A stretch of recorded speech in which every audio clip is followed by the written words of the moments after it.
do you think Lizzie would go on a date with me? I can't believe it's been this long. I really miss my wife. But I'm finally ready to get back in the dating scene.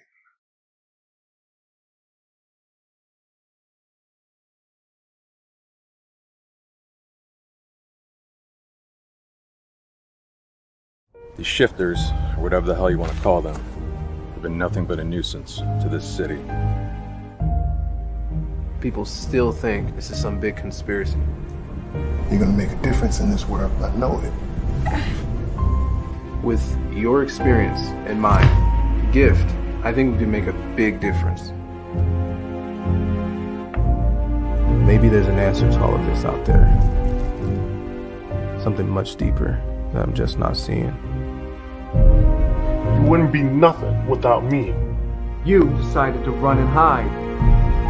Why you looking me in my eyes lying to me? These so-called authorities try to keep us in the dark. This is not real. There's no proof, no evidence. I got 2 words for you. Fake news. Who would have thought a career in politics would be so damn tedious? You think I enjoy this? I live every single day looking over my shoulders. I spent my whole life trying to understand what made me special, only to find out I'm just like the rest of them. Bada boom, bada bang.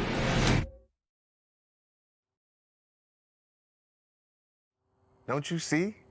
There are nine documented cases in the world of her condition. It was a cornerstone of my studies. What are the odds of that? You know, when I first met Brenda, it was love at first sight. And you have to forgive the unromantic metaphor, but it's kind of like digging up a fossil. You know right from the first strike that you hit something big, but you just don't know what it is. So you keep digging and you dig and you unearth it little by little. And before you know it, you're looking at something beautiful. And only then can you look back and realize it was there the whole time. We got a beautiful life, man. Even if it's not what I first went digging for.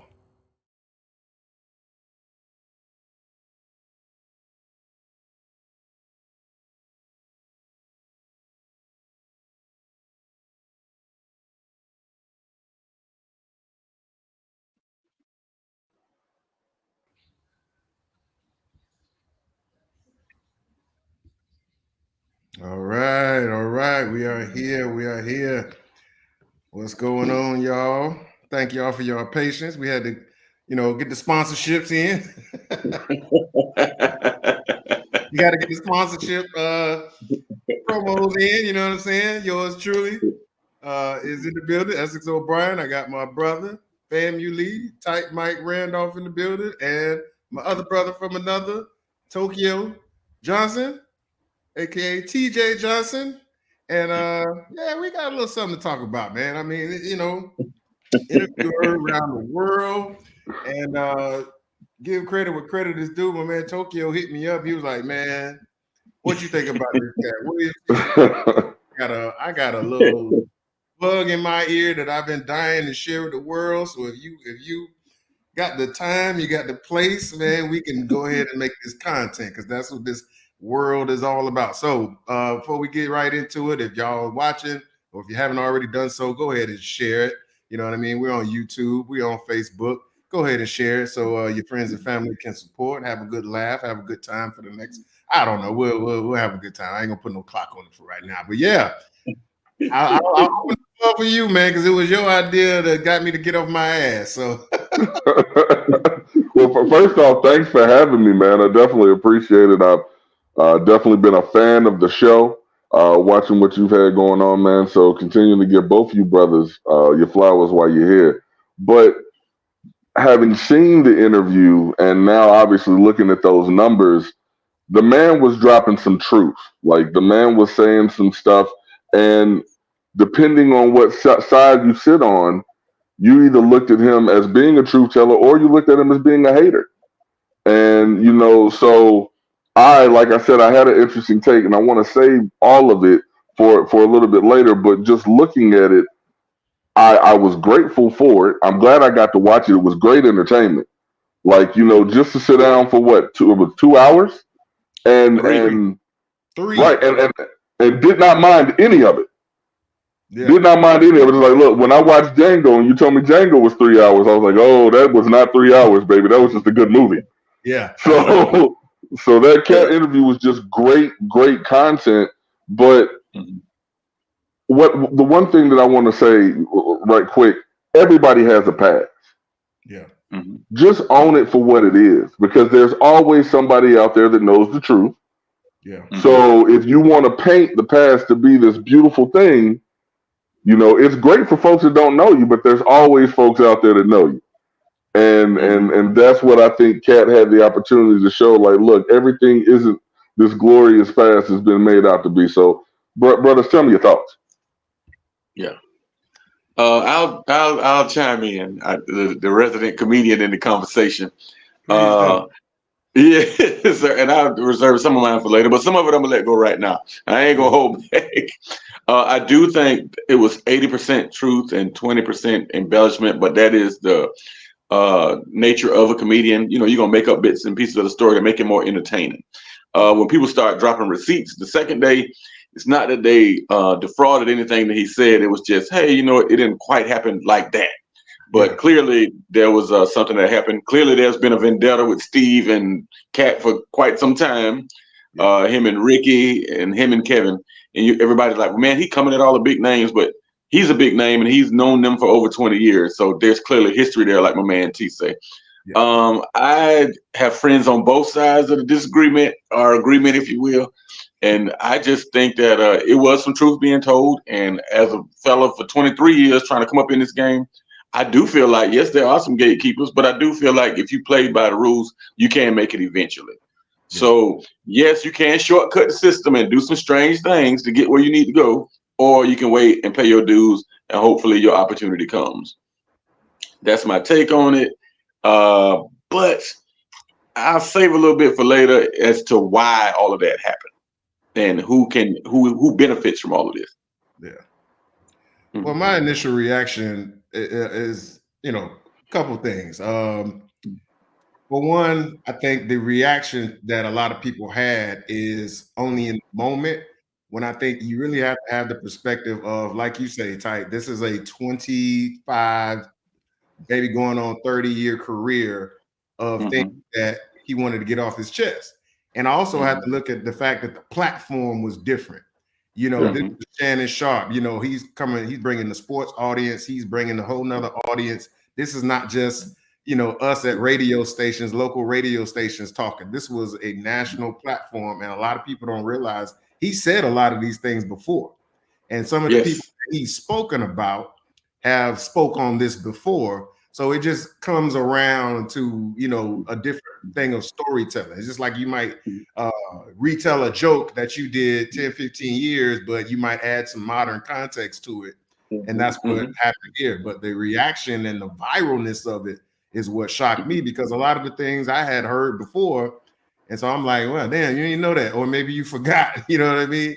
So it was like, I was more shocked at the reaction that it got rather than what he actually said, because some of those things I had heard before or heard through just talking with other people who have been in these circles. For example, some of that stuff about Steve, I've heard before, and there's a lot of people that have said some things that Steve can be kind of sneaky, he can be kind of, kind of cutthroat. I've also heard things that Ricky can be very arrogant and kind of, he's the type that, the fish was really this big, but by the time he tells the story, the fish is way out here. So, I think a lot of that happened as well with this. So, and then of course they're comedians, they're entertainers. They're not going to give you the exact detailed analysis. It's supposed to be funny. It's supposed to have be a good time as well.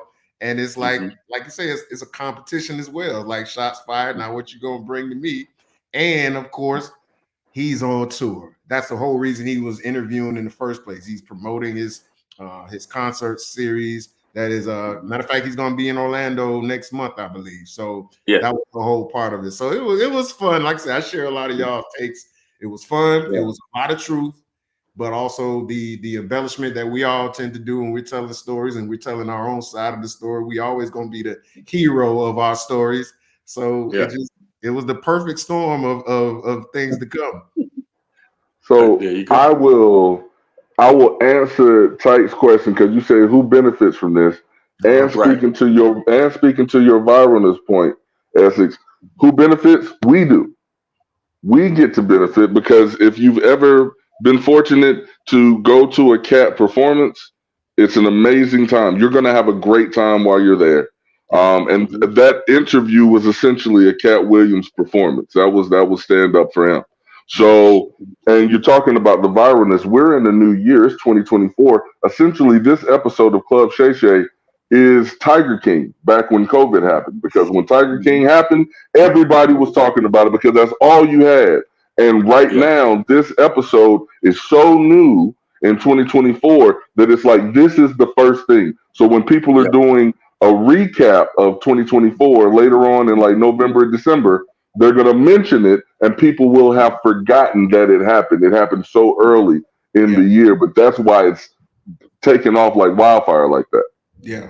And the memes are going to be, I think people are going to eat off this with memes and jokes and receipts. They're going to eat off this like for the next 6 to 9 months. Easy. Absolutely. Let me chime in right here, Ex's Parliament. But T, you said some great things. What I need you to understand is this. Everybody that Katt Williams came at, think about it. Everybody that he came at, now when they go on tour this year, you're going to see them because you want to see what they got to say. So he is essentially selling tickets. Everybody he talked, from Kevin Hart to Ricky Smiley, now you know that's what we do at the shows. We're gonna get some get back now. The same way Chris Rock waited to his special to let y'all know how he really felt about Will Smith. He's selling tickets, bro. You got to respect that. What people don't realize though, I'm gonna break your heart right now. What people don't realize though, this year's Katt Williams tour, Katt Williams had put 1 million people to work. On the tour with Katt Williams this year, one of the comedians, Kevin Hart's ex-wife. Yeah. And people are trying to act like that's this big grimy thing, like, ooh, he got that man wife. But I mean, they've been broke up for years. She's been a comedian for years. It ain't like, but it looks nasty. And you're right, that's just gonna sell more tickets. Controversy creates controversy creates cash. I should have warmed up earlier. The only person that is not handling this well out of all those people he mentioned, in my opinion, is Faison Love. He doesn't get the whole internet game just yet. So he's doing like silly memes of Katt and all of that. So, and old performances and stuff. He don't get how to ride it. Ricky went about it the more professional way. Hey, I really did have the Money Mike part. This is really some stuff that really happened. But you already, and then, he's going to our area. Make sure y'all support him. And I love that Ricky has given me an opportunity. All the comedians he mentioned have given me an opportunity. I worked with the majority of them, except for Steve Harvey. But I saw him at Family Feud here in Orlando. But they've all given me an opportunity. I got nothing bad to say about none of them. They've all shown love. Yeah. But to me, if I'm on that level, it's how you spend it. How, when the light's on you, how do you spend that and make that popular now? How do you use that in your truth? Hey, come out and see me because I'm going to tell y'all how I feel about what Katt Williams said. You know what I'm saying? If I'm a superstar, you have to spend that in such a direction, that it benefits you. The only person, like I said, that has not done that is Faison Love. Yeah. Well, Faison, to me, Faison always kind of taking the grouchy, miserly role. He's kind of negative anyway, though. You know. Yeah. So yeah, what do y'all think about? So, and this is where it's good. You know, Ty, you're on the comedy side. Tokeo and myself, we're on the acting side. We always hear about, the underside of things and what you have to do to get to the next level. What you, the gatekeepers, the ass you got to kiss, or in even worse situations, other things you might be asked to do with your ass. Ooh. That's something that's been out there for a long time, but a lot of people was really happy that he spoke on it and spread more light on it. So do y'all think that Do y'all think that would make any type of difference though, as far as how that happens in the industry, or are people just going to continue to go and just kind of be more sneaky, be more undercover about it? So, as I am a person that is trying to get further into the field, you know, coming in as a stage actor and trying to get more roles on screen, you know, Katt Williams speaking that it's stuff that we've all known, you know, or heard of. You would hope that him bringing light to it brings change, but if you're the person in power, are you going to give that up? You know, I mean, just being honest. I mean, if you have the ability to bring someone on, and I always tell people, I make this joke to my friends. I'm like, look, I went to the Adam Sandler school of friendom. So if I make it, everybody making it. Because you see what Adam Sandler, he puts all his people in all of his movies. Yep. So I'm like, if I have that opportunity, if I'm eating, everybody eating. But you know, still dealing with the fact and understanding that there are certain things that you have to do. Certain, as you said, Ty, you said dues have to be paid. You know, there are certain things. I don't think that I'm just going to wake up, submit for an audition, and just land an Oscar, you know, Oscar-worthy movie like right off bat. I don't expect that. I gotta cut my teeth and hone my skills a little bit. So people need to understand that and don't look at what Katt Williams said about gatekeepers, meaning you just can't wake up and go make that money like that. You need to put the work in and pay your dues just so that you can be that actor or comedian or rapper, performer, whatever. If you want to be an athlete, you got to put that work in. You're not just going to, you know, eat like crazy and then just wake up thinking you're going to run a 4-1-40. That's not going to happen. So, you know, if they got to put that work in, everyone else should have to put that work in to achieve.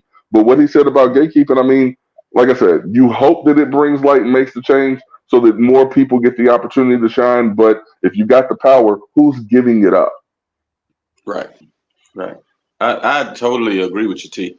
I do think there are gatekeepers still, but I do know this in my lane, and similar to you guys' lane, there's internet.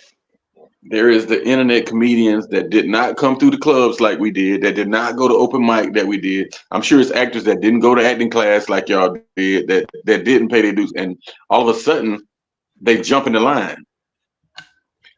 Will they be Hollywood famous? Most of them won't, but they're trying to be internet famous, and they found a way to parlay that into the money. And for a long time, you had to go through the process. So the things that Katt speaks of that happened 15, 20 years ago, you got to think that's before Facebook, before Twitter, before Instagram, when people wasn't telling all their business. Everybody knew where Beyonce lived, but nobody knew where Marilyn Monroe lived. Think about that. How we are now putting all the things that we felt private now are out in the public. So the things that happened back then with the Epstein and all the people that did all that crazy stuff, all them crazy Playboy mansion parties and all that, nobody ever spoke on it. Now people are coming back saying something about it. That's the difference in today versus yesterday, man. So yeah, you can make it, but will it be short-lived or will it be a long-term career? They just jump in the line now. Katt Williams has mastered stand-up comedy. He does a great job on the internet. And there are comedians that master that internet stuff. They know how to capture an audience in social media. So you got to give it up to them. But does that make them a better comedian than me? Or are people on the mid-level like me? No, but they're getting the opportunities because the comedy clubs are like, we want people that's got the social media following. We don't care if they're funny. We just want the people in the seats to buy these drinks and food. So in that regard, the game has changed. And the gatekeepers are not necessarily gone, but they've changed faces and names. Yeah, that's a great point. And, you know, just to bring up another person who was in the news recently, Christian Keys, talking about how he was harassed and somebody with a lot of power was trying to, you know, basically diddy him. And what you have to do in this business is, you know, your integrity is your integrity. Can't nobody take it from you. You can give it away. But what people, what it is we all know what we go through in this and the hardships and how, you know, tedious the grind is. Somebody offers you a shortcut. The problem is a lot of people are going to take it and they're going to shut up and they're going to skip them lines and they're going to get them roles and they're going to, you know what I mean? So it's like, I'm not trying to blame the victim, but it's like, you're the one that has the power. and you have to take that power. You have to be willing to continue to grind it out instead of taking that short one. You know what I mean? You have to have that ability in yourself to be like, well, I'm good enough. I'm going to persevere, and I'm going to continue on this climb, whether you open the gate or not. You know what I mean? And for people who can get on the internet and create a following, or basically create their own leverage and create their own lane, like Katt has. Katt, he was very, he made a lot of great points. He owns all his shows. He produces and sponsors all his shows. So he is not, he doesn't have to rely on the system to feed him. Whereas a lot of people before social media or before they built themselves up, they had to rely on the machine. We heard, Taraji's a prime example about how she's not getting paid because she's relying on the machine to maintain her. If she doesn't have a big production, she goes away because she hasn't jumped into the social media game. She hasn't jumped into producing and owning. So all of her leverage can be reduced and she can be compromised because there's a new Taraji that just turned 22, coming down behind her. But a person like a Katt Williams, Katt's Katt. You know what you're going to get from Katt, but he doesn't have to go to a studio, or he doesn't have to go to an improv. He doesn't have to go to a BET or a Def Comedy Jam in order to still be Katt. So I think that's what artists can learn from this is that, you can take the slow grind and continue to build it up, or work smarter and work smart, or you can continue to rely on the system. And the system by nature is designed to fuck you. So, people just have to realize that they have to move differently now. And then, of course, with the internet, they can't hide like they used to. If you put somebody on blast, the accusation is almost as damaging as the proof. You know what I mean? So like this person that Christian Keys called out, now people are speculating and trying to figure out who it is. But if he ever comes with any receipts and any proof, that person, just like Harvey Weinstein, that person is over. So it's different, but it said all that to say the person out there who is on that climb has to be the one to stand strong and maintain their integrity, because nobody can take that from you. You're going to decide. I mean, we as individuals, we got this life to live, and I don't have a heaven and hell to put anybody in, so I'm not going to tell somebody what they should do. If you got the opportunity to eat, you go eat. But when you're talking about what you're eating, is it a microwave meal versus something homemade? Because that microwave food might be good, but the longevity ain't there. There's some wisdom and some knowledge to be learned from the grind, because, I can tell you with the wins that I've had, I've learned more from the losses. So having that opportunity to have some failures, to do I tried stand up, and it was like I bombed horribly. Like it was horrible. I wasn't trying to steal your lane, bro. I've always been an entertainer. So I 2020 come, I called myself doing the open mic, and I went last. There was nobody left there but the people that was cleaning up. And I did so poorly that the next day the world shut down. COVID shut it down, bro. So I'm saying I know what it's like to bomb, and I know what it's like to fail. And I was like, I don't want to feel like that again. Let's work harder. And that's what we do. That's what we do. We put that grind in. But I had to have that failure so that, say for example, I took the microwave route, and now I'm sitting in front of 10,000 people. I've never bombed before. Then I bomb. Now you're talking about some real mental health stuff that can attack you right there, bro. So me having the opportunity to have that little failure in front of those 5 people, I'll take it. Yeah, absolutely. Hey, man, I got a similar story. Go ahead. One thing that I hadn't heard, that I heard the first time with Katt, is that he said that Kevin Hart was an industry plant. Now I've heard a lot of criticism of Kevin Hart, and comedy suggestive. Whether you think he's funny or not, that's tomato, right? But we saw Kevin we saw his rise, in the early 2000s. But Katt said that he was an industry plant because he was like, how the hell you come from LA and get your show right away? And I was like, wow, that's crazy. So, have you ever heard in comedy circles like people saying that about another comic, or how they maintain their spots? Okay, so there was some truth to what Katt said, but it's also a way you can do it. And basically, on our side of the fence, on the comedy side of the fence, a lot of times they'll say, when you're ready for Hollywood, they'll call you. They'll let you know. So at that time, he had already done the Soul Plane, the Paper Soldiers. He was touring pretty much in the improvs. So when Hollywood calls you, you're ready. Versus people just saying, I'm moving to Hollywood and I'm going to try to make it in Hollywood. He was already established. So that is a way that he could have gone quicker up the line because basically he was doing movies. You know what I'm saying? And they called him out there to do a movie and he had a small following. Do I think he had some help and had part of the machine behind him? Absolutely. But I also feel like some people in Hollywood called him to be there. He didn't just run to Hollywood because he was like a Philly, New York guy. He was doing stuff with Jay-Z and Dame Dash. And then the Soul Plane came. As soon as he got the Soul Plane, and it was a lane, you got to remember now, it was a lane for him to do that. Look at that movie Soul Plane. Everybody said bomb, but the movie had Monique, Queen of Comedy, D.L. Hughley, King of Comedy, Ricky Smiley, some more Queen of Comedy, Brian Hooks, established actor. It had a lot of man, I can name I can't think of the girl name now. She worked the wand at the TSA counter. But it had a lot of Hollywood stars in I know what you're talking about. Kind of heavy set. Kind of heavy set chick. Yeah, very funny. Yeah. But think about all the stars that was in Soul Plane, and the people like, oh man, the movie bomb. But it was set to win. Yeah, it was set up. Method Man.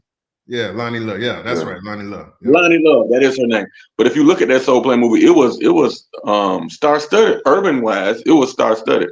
It was designed to win. And think about it, we still every now and then watch Soul Plane on DVD. I was about to say, we still talking about it. Yeah, I mean, early 2000s was like a hood movie bonanza sort of. We kind of came back from the early 90s and then early 2000s we had the little hood movies.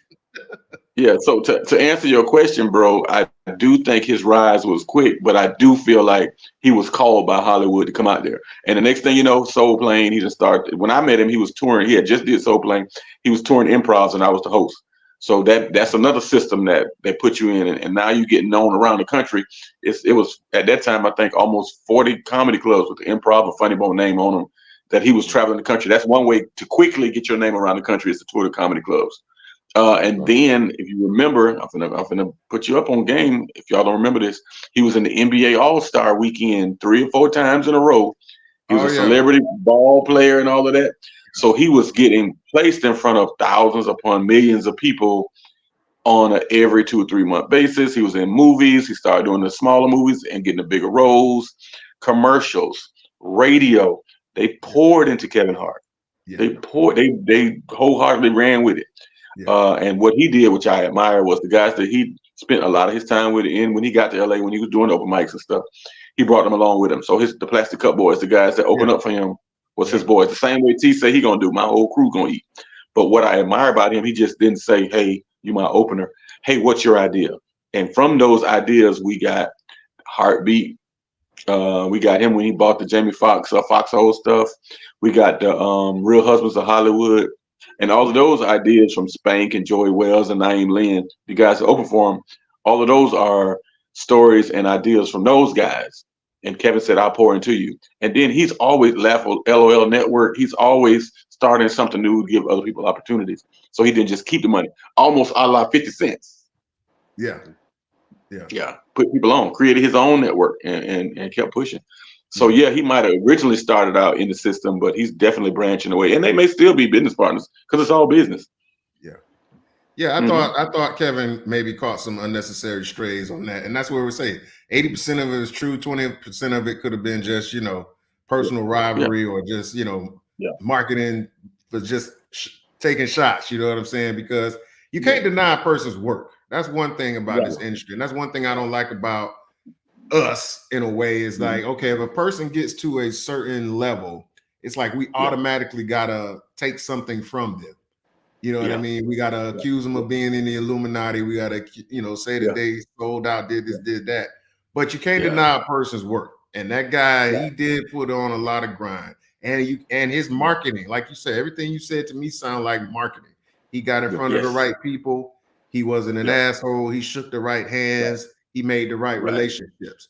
sometimes there's nothing wrong with that. And we as a people have to get away from that mentality of, oh, because I got into the right circles. Now, I did all this extra shit.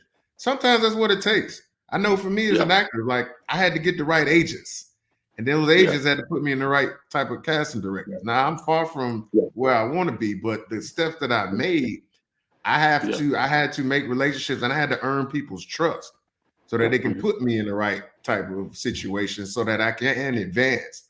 And so to get to a certain level, when you get to that level and you put in this work behind the scenes, the last thing you want is a group of people basically tearing down at that and being a hater and said you did this and you did that, simply because they haven't been able to. So I just hope that people don't just, like, if you got a dream out there or something and you trying to make it happen and there's somebody telling you, oh, you got to do this, that, and the third, or you won't be successful. That's bullshit. Right. And it goes back to what we started earlier. It's just, are you willing to stay on the small grind for the longest without getting that shine and basically be happy with your own level of success? You know what I mean? We all would like to be at that, that certain level. I know you want to get to that where you selling out the arenas and the stadiums and stuff like that. I want to get to the Oscar-worthy, Globe-worthy roles as well. There's certain things I will do and there's certain things I won't do. But if I do get there, I'm not going to stand for a bunch of haters who ain't give a shit about when I was doing them little ass movies. Then come around and say, "Oh, you must have sold out, huh?" As "Oh, what you doing behind the scenes?" That's, you know what I'm saying? That type of bullshit. Right. That is tough. And T, as an actor, I know you got stories as well. I'm sure if you haven't yet, but it will come a time when somebody gonna offer you a role that you ooh, like which one of y'all would have done that? Which one of y'all would have did that Ving Rhames Pulp Fiction spot? That's a hard pill. That's a hard pill to swallow. That was a stunt double, I'm pretty sure. It changed. You see how he had to come back and do Baby Boy, and even when he was in Baby Boy, but he did a drag movie too. What was the name of that? You remember that, TK? Tu Fong Wu. No. You talk. Tu Fong Wu was Wesley Snipes and John Leguizamo. You talk Sunday. It was. Gosh, I know what song you're talking about. He put on the dress. Let's talk about that too. Let's talk about that too. The whole dress thing, emasculating the black men thing. He talked about that as well. Tokyo, give me your take first, and then we'll all kind of, chime in. So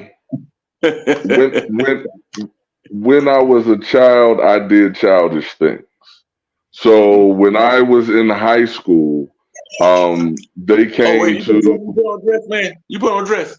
Hear me out now. Hear me out. Okay. When I was in high school, it was around the time that they were doing the Powder Puff game, and they came to a couple of the football players and asked us to perform Aretha Franklin's "Respect" for the pep rally.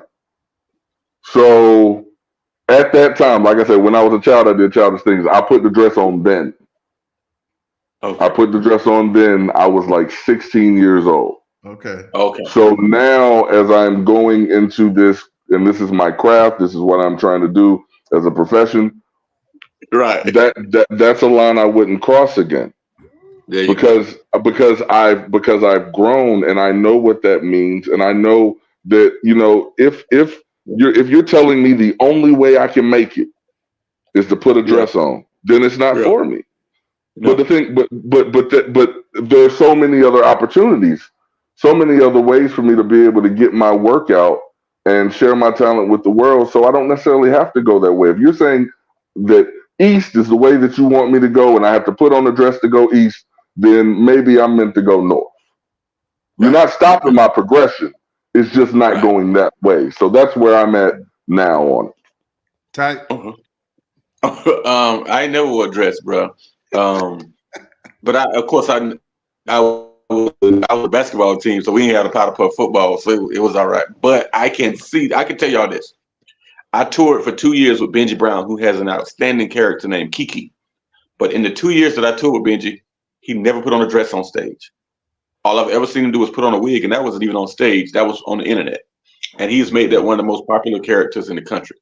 And now one of his good friends now, they have Martin Lawrence, who of course put on a dress. To me, with the dress thing, TJ and Essex, if you have a character that wears a dress, a la Ricky Smiley with Bernice Jenkins, Jamie Foxx with Wanda, as well as Martin Lawrence with Shanae, that's a character. Yes. Right. That's different to me. But I just would never put on a dress. If you have a character that warrants a dress, then that's different. But for a grown man just to put on a dress for a quick laugh, I don't think so. Ricky Smiley got Bernice Jenkins. They all have characters, Essex, that they go and get money with. And that's the difference. Versus somebody just you throwing on a dress to try to make the skit or the bit funny. That to me, but I'm not an actor. That's more in y'all lane. I can do a female voice on my comedy show in my routine without having to put on a dress, without being too feminine, because I'm an alpha male. But nothing against men that do. I just haven't done it. I don't think it's warranted, and I do think it's a conscious effort to emasculate black men in some form or fashion. But we are moving to a society that is more fluid. I don't know if you guys is that the right word, but I'm learning so much these days from the kids. Yeah, that might not even be the right word, but they just, it's almost like everybody is right. They're trying to push us all in the middle. I don't know if y'all kind of see that. Yeah. I know I'm old school, but yeah, at 50, yeah, they're trying to push everybody in the middle now. It's a few of us left out here, last Mohicans. Got to divide the line. Call us the last samurai. Yeah, you know what I'm saying? But that's Hollywood too. Now think about that, Essex, before you answer that. Think about that. Yeah. Hollywood. If you in LA, if all three of us went to LA now, and we was out there for a month and we ran out of money, who would come home? Who would stay and grind it out and not eat for a day? And who would do something strange just to keep that to me, I think, is the epitome of Hollywood. They catch people that's down on their luck and they starving and they're hungry and they're trying to make it. And it's expensive as hell to live out there. And I'm sure many people that we know have done something that they probably wouldn't have normally done, but you're trying to make it. Yeah. Real quick. You touched on it, and I was going to touch on that too. Like certain things, like he was speaking about the comedians first, but then we all know that is it's a Hollywood thing. But if they made the character themselves, I don't think we should put them in the same bucket as the person that had to do it or did it, and they weren't always established. Martin was already Martin before he started doing Shanae and his mom and all of that. And when we was coming up and we watched it, we just laughed. We weren't thinking about emasculate. We weren't thinking about an agenda when we was young. We just laughed. Yeah. Same thing with I believe was Richard Pryor, Flip Wilson, one of those two. Hell, it might have been both of them. Richard might have did it too. But yeah, when we was coming up, we laughed. If it was funny, we laughed, and we didn't think about it. I can't let you put that on the King. I don't remember the King putting on no dress, but I know Flip Wilson did. Well, I know Richard did a lot of characters, so that's why I might have figured. But I know Flip did it, Martin did it, Jamie did it, but that was the Wayans brothers show at the time, so it wasn't. Yeah. So I'm taking a different angle for you guys because I'm kind of like, well, when did it get to that? But these certain names that we just talked about, it was a personal choice. They didn't require them to do it. Tyler Perry didn't have to do it. Tyler Perry created that character, whether we like it or not, subjective. Whether we like it or not, he created that character. That was not a Hollywood vehicle. So, but we lumping everybody in, and I don't know if that's fair because I don't know if you can look at a Martin or Flip and say, well, they had to do it. They didn't have to do a damn thing because they was already who they were. So you got to take every little individual case out there and then judge it for what it is. And then also, I'm just playing devil's advocate. I don't want to put the dress on either. I don't want to do certain things either because I got a son, I got a wife that I want to, respect me and everything. I'm also friends and family, but what was I gonna say? The dress. You want to wear if Hollywood call you. Oh yeah, I remember now. If the person does the dress, what is the story? What's the why? It's the why. Make it make sense. It's got to make sense. Sometimes, like like not even a dress, but just like a certain love scene, or they'll put a same-sex love scene in a show or a movie, and it didn't fit. It didn't call for that, but it's sort of a thing to be provocative and things like that. That's where I kind of look at it and I can be like, all right, you did that shit because you was trying to get on. And that's where I can lose respect for something. Okay, so would you say that you watch, both of us, all three of us watch P-Valley? Yeah. Would you say that the little murder dude did that to get on? Did he really have to do them scenes with Uncle Clifford? Did he really have to do that?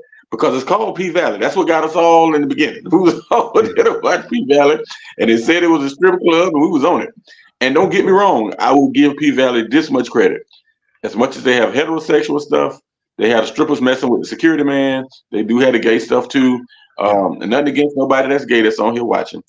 But they cover every genre of sexuality, in my opinion. So it might be a safe space for the gay dudes. But is that, could you have played the Little Murder role? Could either one of y'all have been Little Murder? So me personally, I just played. Well, I didn't say I won't play it. This was a stage reading that I did recently at the Orlando Shakes, and the character that I played was gay. He was a closeted gay guy. Where I kind of draw the line is I can't see myself doing physical love scenes with a man. Could I play a gay character like a Rustin? Rustin, which was on Netflix, which was played by Coleman Domingo. Absolutely. Play it with dignity, play it with passion.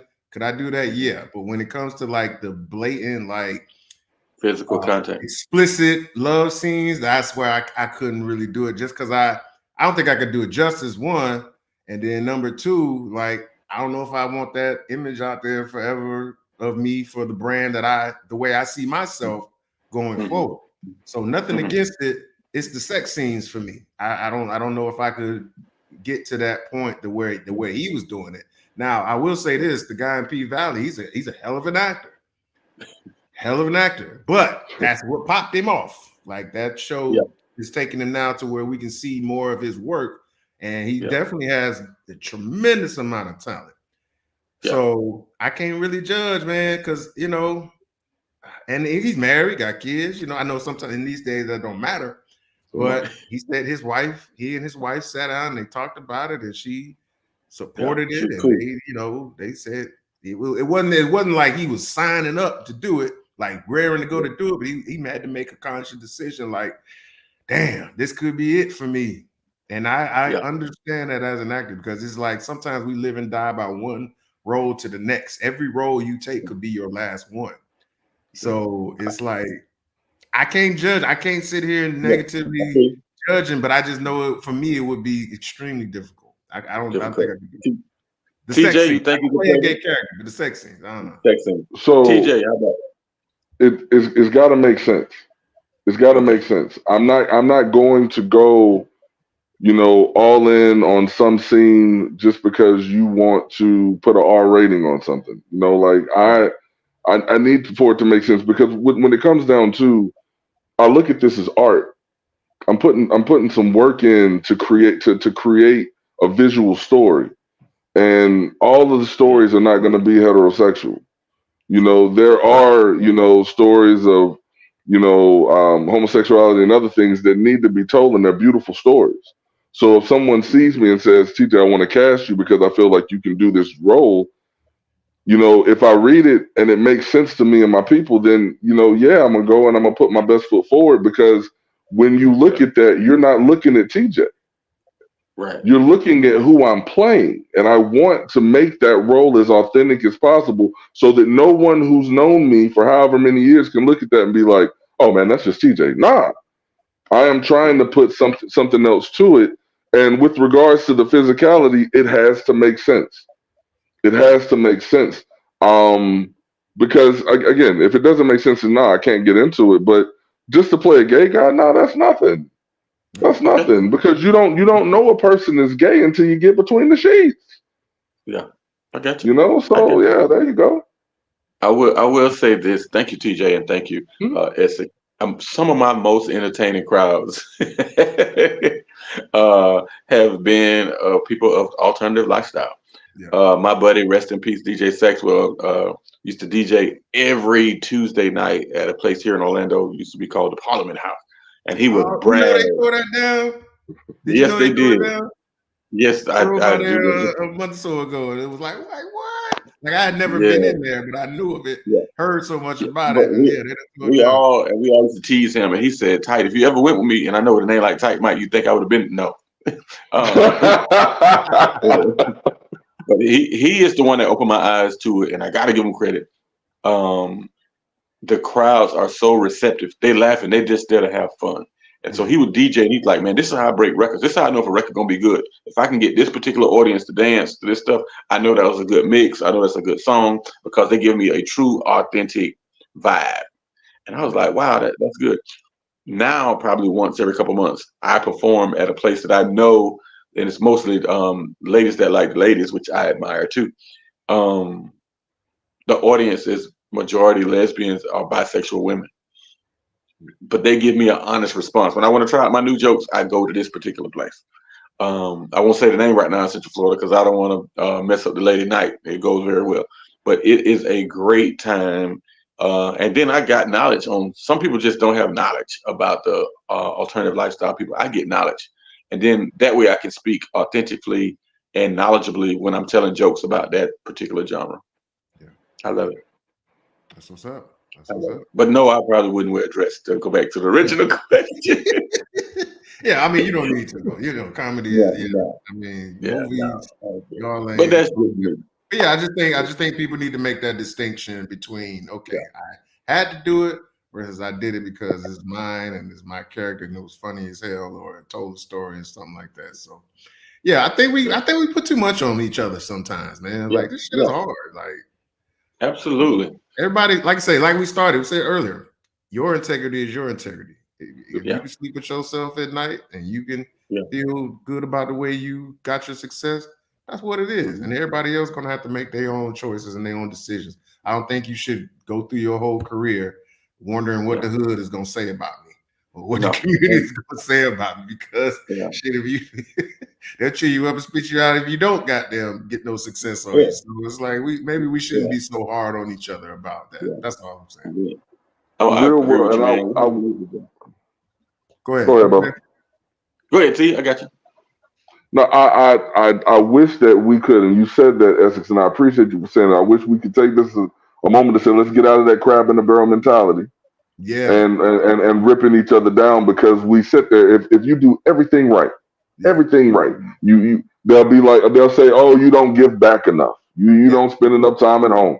So let's say you spend all your time at home. Well, they say, oh, you fake. You just showing off for the fact. So it's like it's always going to be something that's said. So again, we talked about the dress. If you feel like if that's how you got to get on, get on. Look, people have done worse for less. Yes. But and they don't talk about that, and that's okay because their life isn't in front of the camera. So they did what they had to do to get that $80 to keep their lights on. Nobody knows, so it's okay. But you want to pass judgment. That's not it. No. That's not it. So let's get out of that crab in the barrel mentality, baby. It's a whole lot of y'all that was in a bind, Nate. Some other time. Some other time. Oh, little bind, Nate. That set it off right there, man. I admire anybody, man, doing those type of scenes and things like that. That's Jada Pinkett Smith. That's compromising position. Yeah, and it's clear what's going on in that one. I think we're going back to our point. Katt went off in a way, but I think a little bit of you got to blame some of it on the liquor a little bit too. Yeah. But he and then Katt smoke too, so you just don't know. But he did speak a lot of truth, and you can tell it's something personal with him and Steve, or him and Ricky. You know what I'm saying? So, but all of us, we entertainers. It's gonna be some form or fashion of ego at some point. Your ego gonna slide in there. You got the platform. You gonna say something. And with Katt being as articulate as he is, I really think he set himself up to go on a great tour. If Steve want to come back and say something that add validity to what Katt is saying, said anything that had validity to what Katt is saying. Kevin Hart, validity to everything Katt said. So if he go on right now on tour and say, look, 95% of the stuff I said was true. Yeah. It's up to y'all to figure out what the 5% wasn't. He is still won. Yeah. Now you know who I think called a real unnecessary stray though. He said Earthquake couldn't read. That's your community. Can you confirm or deny that Earthquake can or cannot read? Earthquake reads well. Don't do that to Quake. And he's a very funny man. Hold on, dog. Like I say, some of that stuff, most of the stuff I had heard before. I was like, why you? Even if it was true, why you put that man out there like that, man? That's not fair. Okay. But then he said also that's why Quake ain't been in no movies. Quake was in one or two movies because he can't read. But this is my point. Like I traveled sometimes with Samora, very funny lady, but she goes on stage and established right up front, I am a stand-up comedian. I'm not trying to be in all these movies. I'm not trying to do all these stage plays. I am a stand-up comedian. She said in one of her jokes, which is hilarious, I got to give her credit for this. She said, I could have never done The Color Purple. I respect Fantasia so much. She said Fantasia had to go and play Celie. She said, ooh, man. She said she would have rather played Mr. But you got to give it to the lady. She's stayed in her lane, and for over almost 30 years now, Samoa has been doing her thing, dog. Yeah. And she only movie I remember is Soul Plane and Friday After Next. Yeah, that's true. But she's still famous, still got 1 million followers, still doing her thing, bro. So it is a lane for you if you're funny. And she kind of came along with that comic view stuff from back in the days, but she has always been fashionable and always been funny. And she created a brand that stood the test of time, man. You gotta get up people like that. And that's what I say that to say this. That's what I feel like Earthquake is.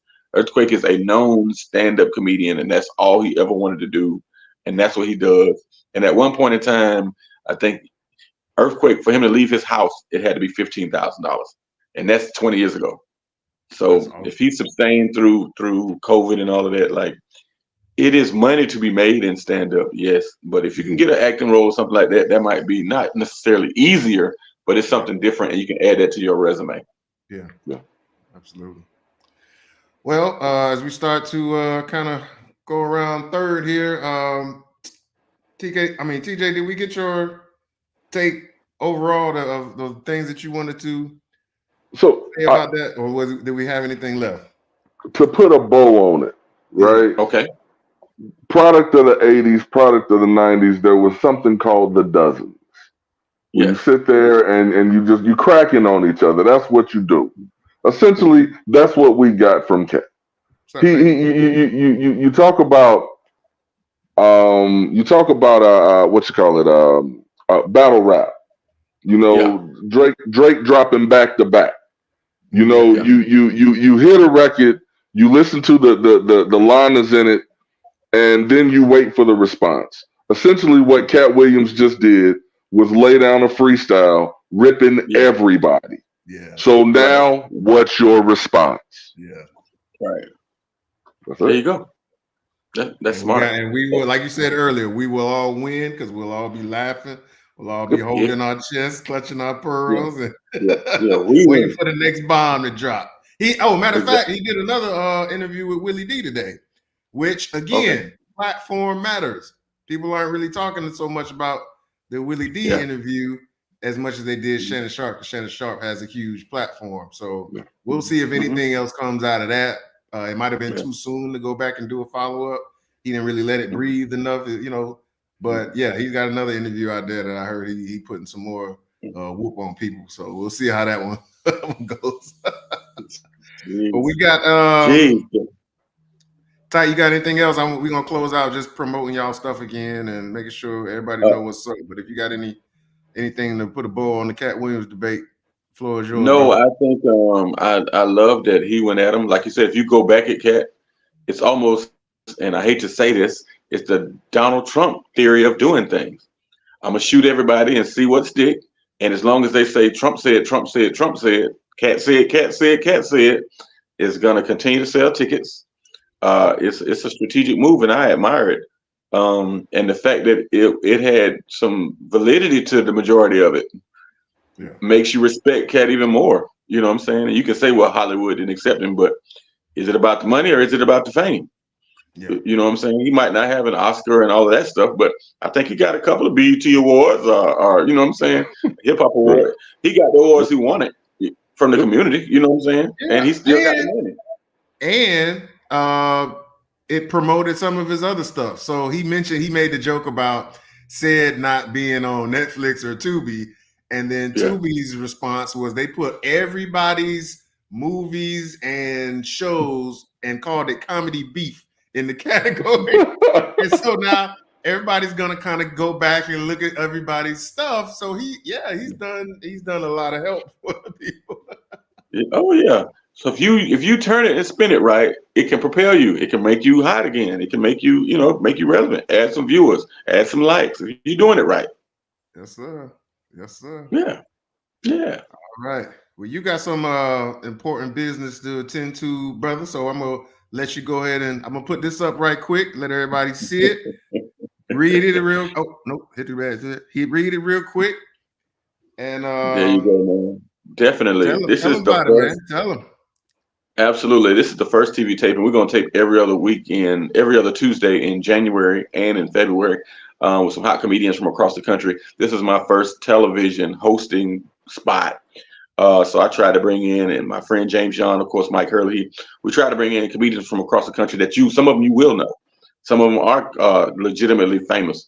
So this first show, we got Marvin Dixon coming in, Miami King of Comedy, as well as Florida King of Comedy, Marvin Dixon. Yeah. Oh yeah, absolutely. And opening up for him will be a young lady, from Tampa, Miss Quinn, very funny, up and coming comedian. Our second headliner of the night, so you get two shows in one night that we're taping, is one of New York Kings of Comedy. There's 4 New York King of Comedies right now that are on tour. Talent, Rob Stapleton, Capone, and this gentleman right here, Mark Vieira. Mark Vieira is extremely funny. He has a Comedy Central special. Very, very funny, man. He's coming in to do some time for us to get this Got Jokes, Afro's Got Jokes, a brand new TV show, stand-up comedy, and I'll be hosting it. It is my very first solo television hosting performance.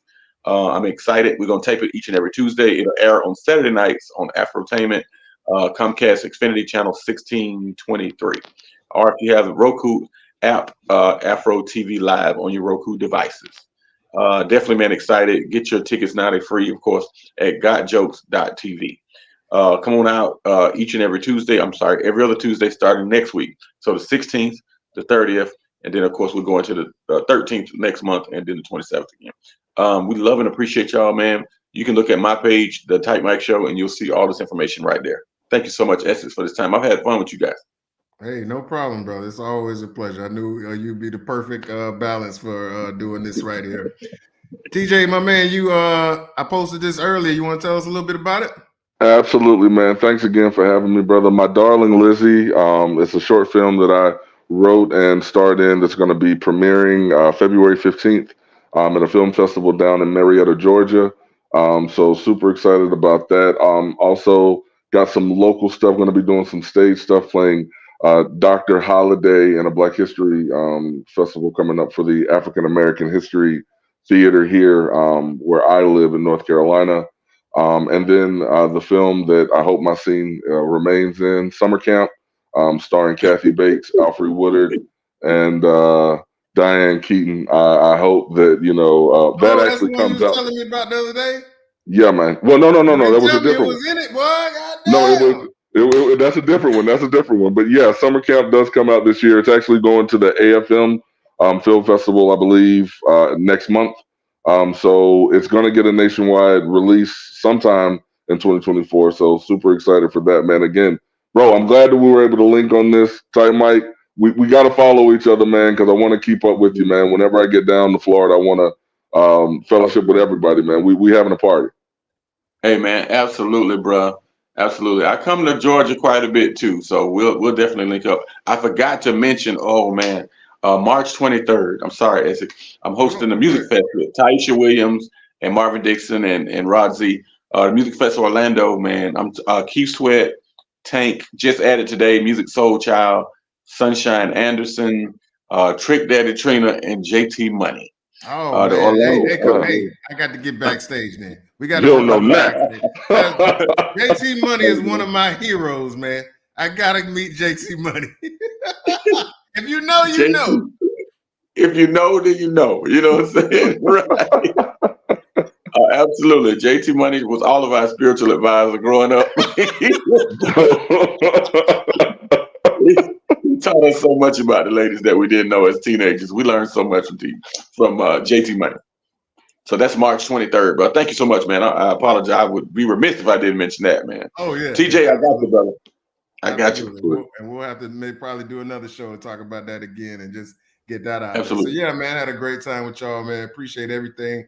If you didn't catch the top of the show, I put a few trailers up. Right now, you can watch A Time for Every Purpose on pretty much all your streaming platforms. I think it's about $3 on Amazon, maybe $4 on YouTube, something like that. Or you can buy it and own it for maybe $10 or something like that.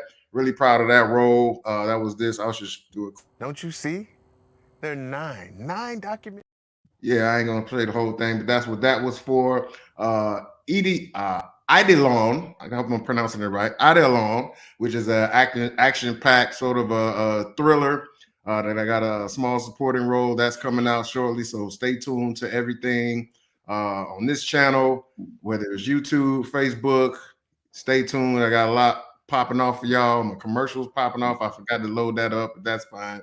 And unfortunately, Tight Mike, I won't make the first show because I'll be trying to Atlanta to shoot another network television show. It's my second network TV show I'll be shooting, so I won't be able to make it that day, brother. But I'll come back on the second run, and a lot of exciting things in store for you boys. So make sure you follow me, the Actor Man Essex, on Instagram. If you're watching on Facebook or YouTube, continue to subscribe and follow. And this was fun, man. I appreciate y'all. Yes, get the triple shot back up here, and we'll go ahead and sign it on off, man. Y'all be good. Take care.